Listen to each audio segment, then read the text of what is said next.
That's my remote shutdown.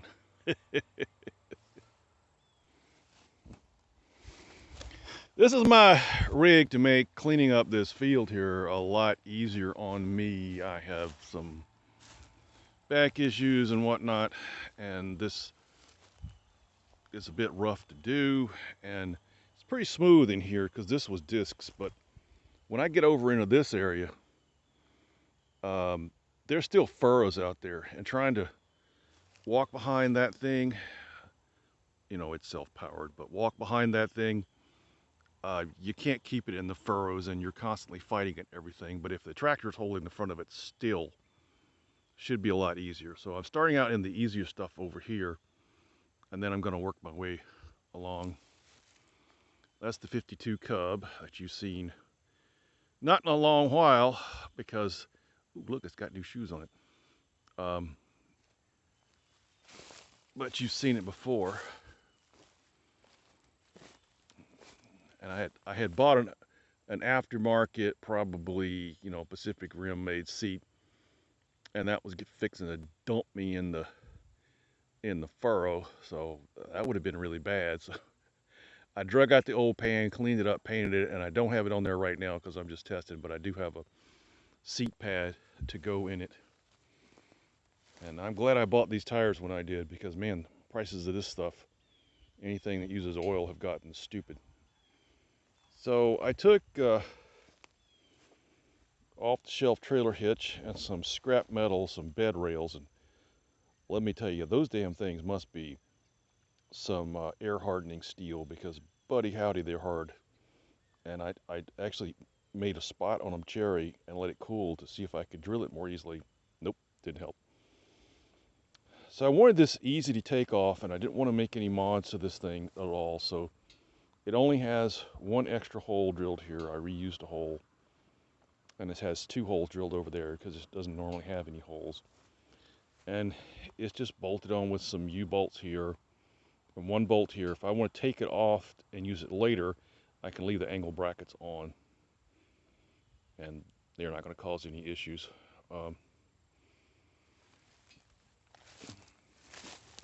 So what I did, just take a long piece of cord and tie down the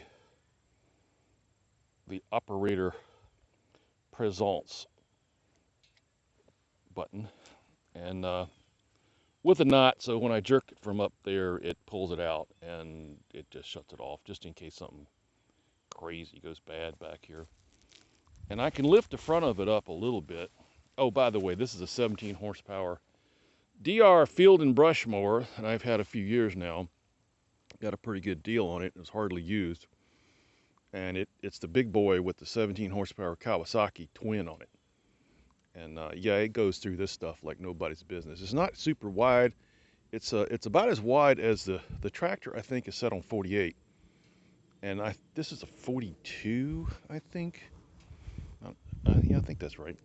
So it basically, whatever you get between the tires, that's what it mows. And I had hand mowed the middle of this a couple of months ago, but the last couple runs I did on the outside was this tall stuff. And I just creep along slowly, and just putt like I'm tilling or something other. This thing follows right along behind it. The ball hitch is nice because this thing does have a pivot right in here, so it rolls on these wheels, and the skids, I've got the hydraulics set so they are just above if the ground is flat, so that they are just above the ground. So you'll see it sway a little bit every now and then, and I have enough panic range in the lever that I can raise it up. I can lift it maybe 3 or 4 inches there before the coupler binds up, which will hop the blade up over things. And there is some,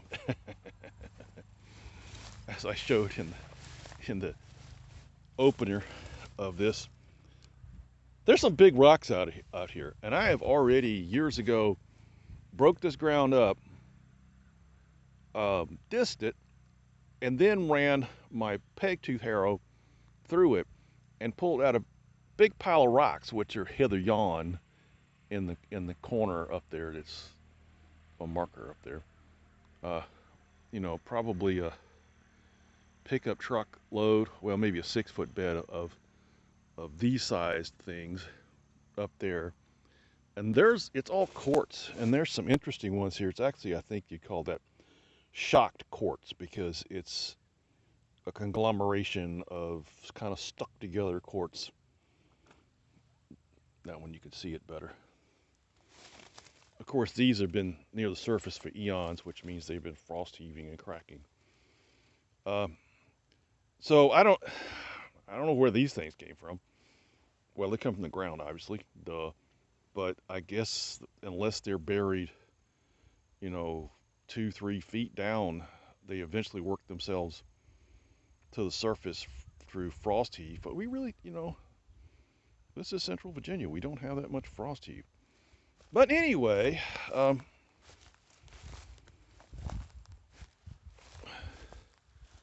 this is my lash up to make my life a little bit easier. Look at all that fluff in the grill. To make my life a little bit easier. And I'm going to pause right here and go put this on the tripod and give one up and down run for the video. Okay, that should do. Let me fire all this mess up and make a couple of rounds, and we'll call it a video.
Uh, yeah, this thing's running a little stupid, so I need to stop and fix it. The float is sticking periodically, and that's a pain. That's why I slowed up back there.